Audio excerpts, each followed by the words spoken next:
of Johannesburg, UJ campus. Comrade President Nyiko. No, thank you very much. Thank you very much, National Chairperson of Africa Mayibuye Movement, Comrade Mabato Mokause, and greetings to the officials of Africa Mayibuye Movement, to the leadership of the province, to members and ground forces of Africa Mayibuye Movement who have joined us from different parts of South Africa, to members of the media. Also greetings to the people of South Africa who were here to talk to in terms of the issues pertaining to the National Convention of Africa Mayibuye Movement. We convene this press conference here in Soweto, in Johannesburg, which is the cradle of resistance and a symbol of the unyielding spirit of our people in the pursuit of freedom and dignity. We gather here to announce significant developments in our organizational journey and to reaffirm our commitment to the total emancipation of the African people. At the outset, we acknowledge the entire leadership of Africa Mayibuye Movement as reconfigured and publicly announced in our previous media statement. This leadership structure represents a fortified cadre of dedicated revolutionaries who embodied the aspirations of the masses and stand ready to lead the charge against all forms of oppression and exploitation. We reaffirm the following national leadership structure, composed of comrades whose proven dedication and strategic acumen will guide our movement through the challenges and programs ahead. In terms of the reconfigured structure, we'll read the entire component which was reconfigured. That the first Deputy President is Tato Amahohodi, that the second Deputy President is Nomusa Sibisi Kamashobani. The third Deputy President is Pepile Cyprian Mahlaba, who is also the chairperson of KwaZulu-Natal Province. The Secretary General is Lazolan Damase. The first Deputy Secretary General is Mzwandile Goge. The second Deputy Secretary General is Nosipo Makamba. The National Chairperson is Mabato Mokause. The Deputy National Chairperson is Sipiwe Mkatwa. The National Organizer is Patrick Sindani. The Deputy National Organizer is Lindy Spires. The Treasurer General is Tsepo Mahanuke. The Fundraiser General is Menzima Gubani. And our Chaplain General remains Archbishop Stephen Bafana Zondo. This leadership collective is formed and part of the leadership collective of heads of departments and heads of offices, but also of the presidents of the Africa Mayibuye Women, Youth and Students formations. That the leadership collective draws from diverse experiences and regions, ensuring that our movement remains rooted in the realities of the people while advancing a unified vision for radical transformation. Under their guidance, we continue to build an organization that prioritizes the interests of the working class, the poor, and the marginalized, drawing inspiration from the liberation struggles that have defined our country and our continent. As we enter the month of December, we recognize its profound significance in the society and politics of South Africa and the world. In South Africa, December marks a period of reflection on our democratic journey, coinciding with key historical milestones that remind us of the ongoing fight for social justice and economic equality. It is a time when workers' rights come into sharp focus and global events underscore the need for solidarity among nations striving for self-determination. Internationally, December evokes themes of human rights and unity as observed through various commemorations that highlight the interconnectedness of global struggles against imperialism and inequality.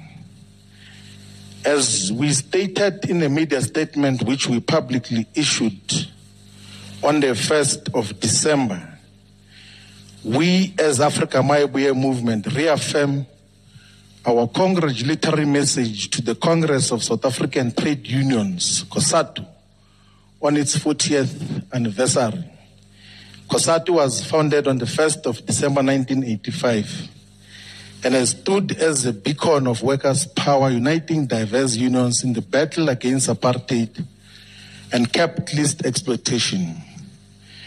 We as Africa Mayibuye Movement view and characterize COSATU and all workers' formations, inclusive of SAFTU, FEDUSA, NACTU, as potential strategic allies because they represent the backbone of our society, the workers and the working class who produce the wealth, yet endure the brunt of poverty and precarity.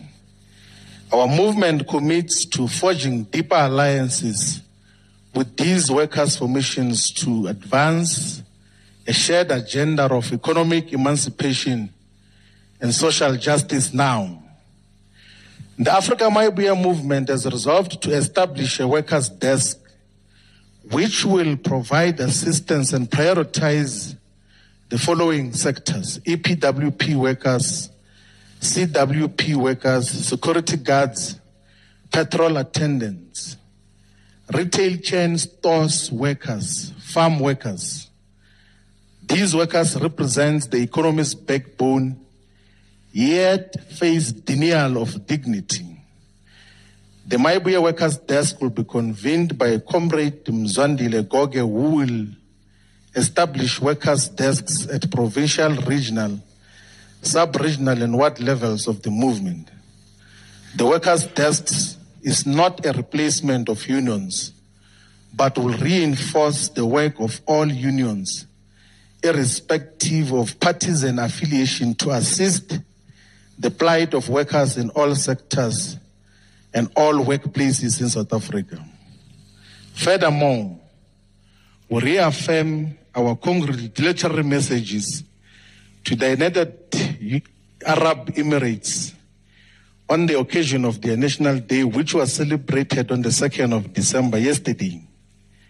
The 2nd of December in the United Arab Emirates represents the unification of the 7 Emirates in 1971, which formed a sovereign nation that has since exemplified resilience, innovation, and progress in the face of colonial legacies.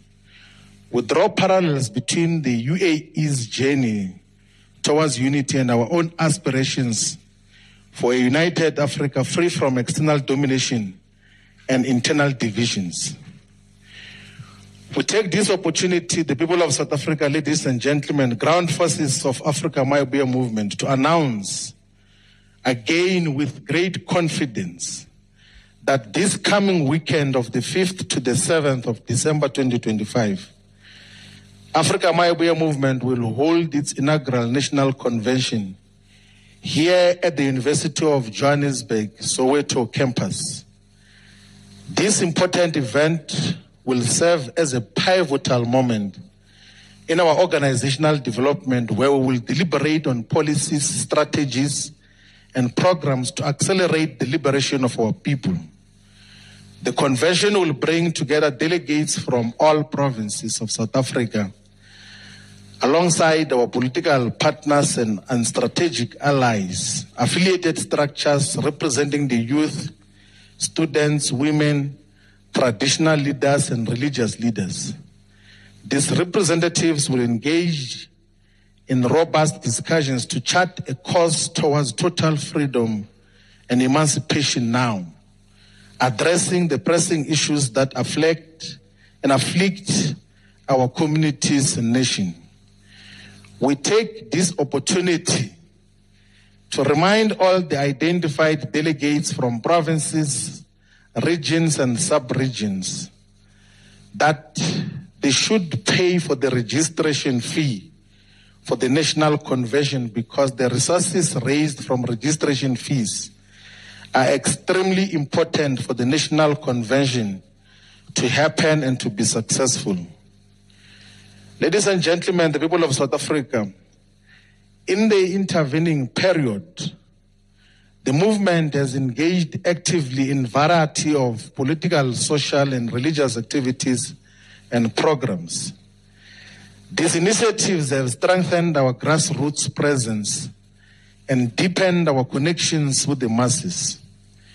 Notable amongst the activities and programs that we participated in as Africa Mayabuya movement is the annual Motsepe Foundation National Day of Prayer, held a few kilometers from here on the 30th of November 2025.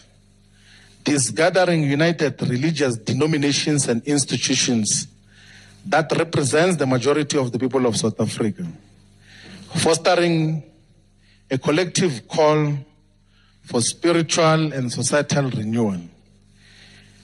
The event was attended by important religious institutions and bodies, including the Zion Christian Church, the different streams of the Nazareth Baptist Church, Ibandla Lama Nazareta, inclusive of Ibandla Lama Nazareta, Asebuhleni, Ekuphakameni, Ginyezizwe and Tembelihla, and the stream that is led by Inkosi Phakama Shembe.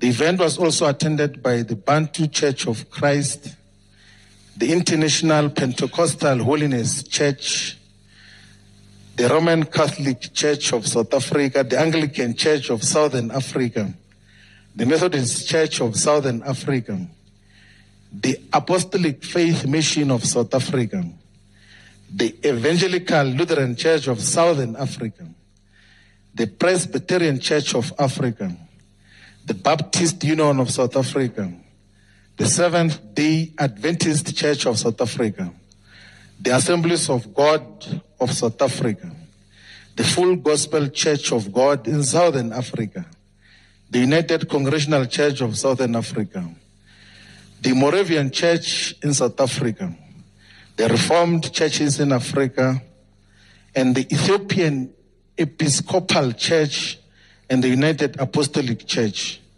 Additionally, the Motsepe Foundation National Day of Prayer was attended by representatives from the Muslim community through the Muslim Judicial Council, the Jewish community via the South African Jewish Board of Deputies, and the Hindu community through the South African Hindu Maha Sabha participated, reflecting the diverse spiritual fabric of our nation. What stands out about the National Day of Prayer is that religious leaders addressed the socio-economic conditions plaguing and confronting the people of South Africa, including crime, unemployment, poverty, gender-based violence and femicide, and access to water. These leaders, who represent an absolute majority of the population of South Africa, maintain daily contact with the people in their communities, offering guidance, support, and advocacy. In contrast, politicians and political parties who are supposed to be the true representatives of the people are currently busy with palace politics, detached from the lived realities of the people. As we stated in our previous communication, the issues of crime and corruption require thorough attention and resolution but not at the expense of addressing socio-economic challenges that perpetuate inequality and suffering. We find particular inspiration in the holy sermon delivered in the National Day of Prayer by His Grace Bishop Dr. Barnabas Nganas Lekhanyan of the Zion Christian Church, who emphasized the need to provide water to the people of South Africa. We find inspiration because in our previous communication, we highlighted the issue of water as one of the most important issues that must be looked into.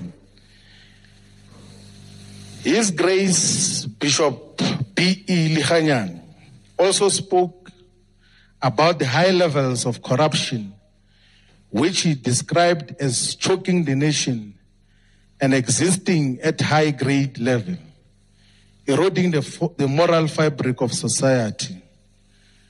Bishop Mbongwa Nzamar of the Nazareth Baptist Church, Ebuhleni, spoke about crime and asserted that criminals live amongst us, calling for community vigilance and moral renewal.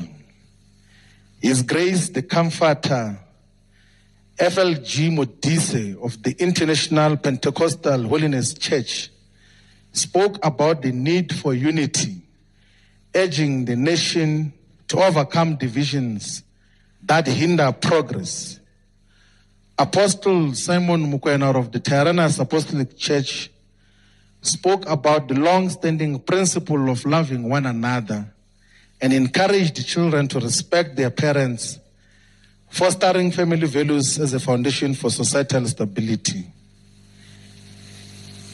The representatives of the Muslim Judicial Council emphasized the social justice and economic inequality, calling for equitable resource distribution to uplift the marginalized. The representative of the Muslim Judicial Council also called for continued solidarity with the people of Palestine. All these leaders who spoke in the National Day of Prayer represented the aspirations and interests and wishes of the people of South Africa, articulating the cries of the oppressed and the hopes for a better future. Their messages resonated deeply because they stem from direct engagement with communities facing daily hardships. We raise all these issues because no one else seems to be discussing these issues much more importantly.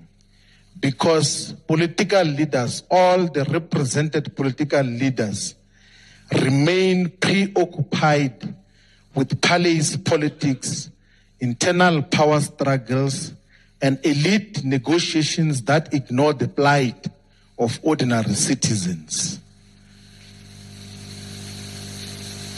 It is our view that those that attended and participated in the National Day of Prayer possibly represent more than 70, if not 80% of South Africans, if you were to check the denominations and religious institutions that they come from.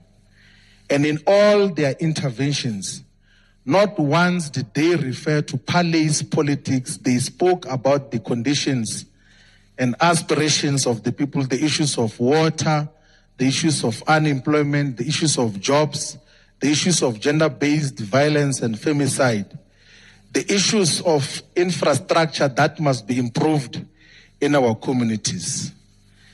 Yesterday, on the 2nd of December, our Chaplain General, Archbishop Bafana Stephen Zondo, also presided over a dedicated prayer day for the National Convention of Africa Mayabuya Movement. And once again, the sermons that were delivered in the prayer day for the National Convention demonstrated that religious leaders deeply care about the aspirations of our people. South Africa is still confronted with a variety of challenges and crises including a stagnating economy. Despite false claims in certain quarters of claiming easy victories and imminent prosperity, South Africa remains entrenched in a profound crisis of economic stagnation.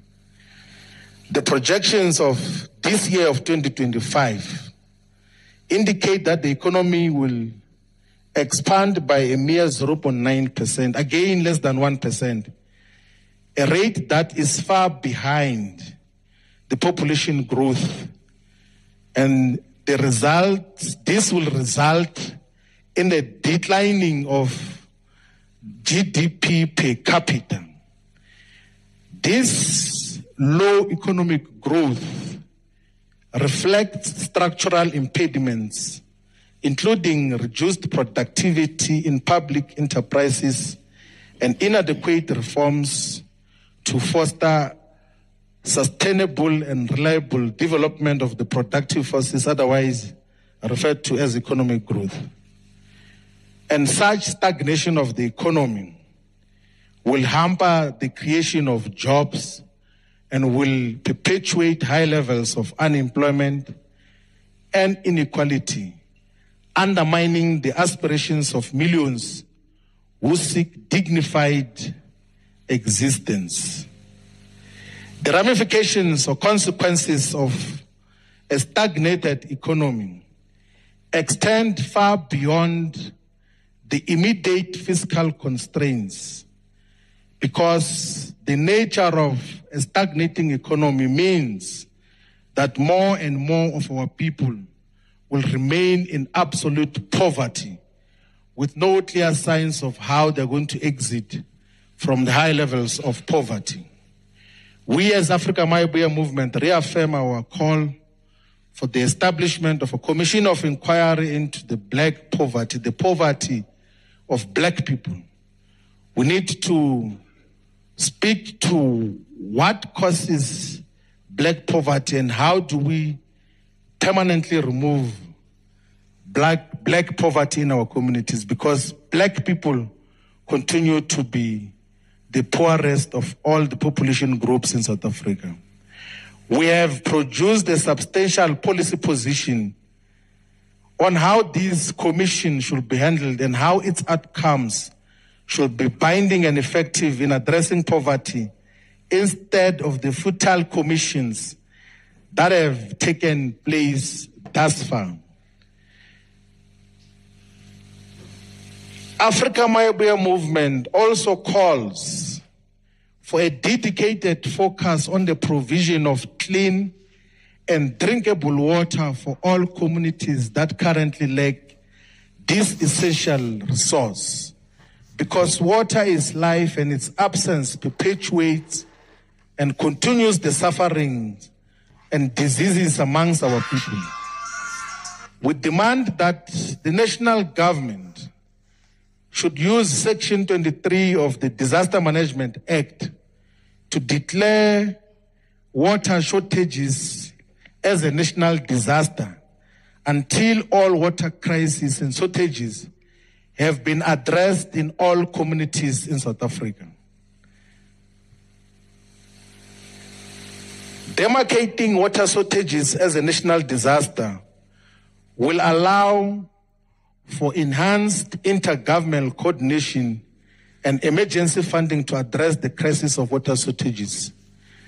There must not be a single village or peri-urban or unrecognized settlement, township, suburb, town or city that does not have access to clean and drinkable water in South Africa. And this can be achieved within 12 months if all of us pay attention to that. We also want to urge and encourage all spheres of society, including all spheres of government, civil society organizations, companies, businesses, and individuals who possess the means to contribute actively to bringing water to the waterless communities through investments in infrastructure, community projects, and sustainable solutions at whatever scale and size. Mayobuya Africa has already begun with the provision of water. In Collins Chabane municipality, we already have begun borehole projects, despite the dryness of the land surface where we were supposed to get water. Because in one of the projects which we have started, we dug for more than 100 meters and still found no water. And we are now looking into geological report that will extract water from a different area, but closer to where the water is needed. In Amatole region, in the Eastern Cape, in the Great Ngadu place, the Ngadu Great Place of Ikumkani Asangene Stau, we have sent through a team that is conducting a geological survey and will begin with the borehole projects to give water to the people of Mbashe in the communities that we visited during the consultation process. We have also commissioned the procurement of large pump machine, which will assist in pumping water from the Pongola River in Sikemele, in Jozini municipality, in Mkanyakude, in KwaZulu-Natal, in Ward 23, to respond to the request that we received from female small-scale farmers who do not have an irrigation system. Africa Mayobuya Movement continues to provide practical solutions and responses to the people of South Africa now. Our clarion call remains total freedom and emancipation now. We are the only organization that is not driven by intentions and aspirations to steal government resources. We note with concern that the United States of America has vowed to exclude South Africa from the upcoming G20 Leaders Summit in 2026, following its exclusion from preparatory meetings based on unfounded lies about domestic affairs and imaginary genocide. This aggressive posture by the US undermines global cooperation and reflects an impending and lingering imperial mindset. Africa Mayobuya Movement calls firmly on the South African government to lobby all other members of the G20 to isolate the United States of America in favor of multilateralism and balanced global government systems and infrastructure. The era of unipolar world must remain behind us, and allowing the United States to bully South Africa on the basis of fabrications and imaginary genocide will set a dangerous and unsustainable precedent that threatens the sovereignty of developing and global South nations. Furthermore, we call for immediate peace in all African countries afflicted by conflict and war, including Sudan, Somalia, Democratic Republic of Congo, Nigeria, Chad, Cameroon, and the Central African Republic, where there continues to be internal strife and violence. Africa Mayobuya Movement strongly calls for the strengthening of multilateral institutions in the African continent to have the ability to bring about peace and stability in all areas of our continent. The facilitation of intra-African peace agreements by outside countries with colonial and neo-colonial aspirations is not sustainable and must be discontinued. The African continent must take full control over its destiny without colonial supervision. The African Union must be the one that facilitates for peaceful coexistence of the Democratic Republic of Congo and Rwanda, and not the United States of America. In our call for peace, we remain concerned about the manner in which elections were held in Tanzania in Cameroon and Cote d'Ivoire, that these elections do not represent the will of the people. The outcomes of those elections represent the will of the incumbent regime. Towards conclusion, Maibuya stands as a stable and resolute force in the politics of South Africa. We will continue to advocate for the development of our country and all our communities, ensuring that every citizen enjoys equal access to water and sanitation. This commitment extends to fostering environments where basic needs are met without discrimination and allowing all people to thrive in dignity. We are sure all the traditional and royal leaders and all the religious leaders from all parts of South Africa that Africa Maibuya movement will never be destabilized and will never be destroyed by anything or by anyone. We remain a strong and formidable organization on the ground. We remain the most consistent and resilient movement on the ground. Our movement remains unwavering in its pursuit of a society where access to water, electricity, basic decent sanitation, proper public infrastructure, and is guaranteed to all the marginalized community. We pledge to mobilize resources and strategic partnerships and alliances to address all the foundational issues, recognizing that true emancipation requires concrete actions that uplift the poorest and most vulnerable. Africa Maibuya movement, as we march towards the national convention, we reaffirm our dedication to a transformed South Africa where equality in access to basic needs forms the cornerstone of our national rebirth. The spirit of unity and resilience that defines our people will prevail, and we invite all the progressive forces in this noble endeavor. Thank you very much.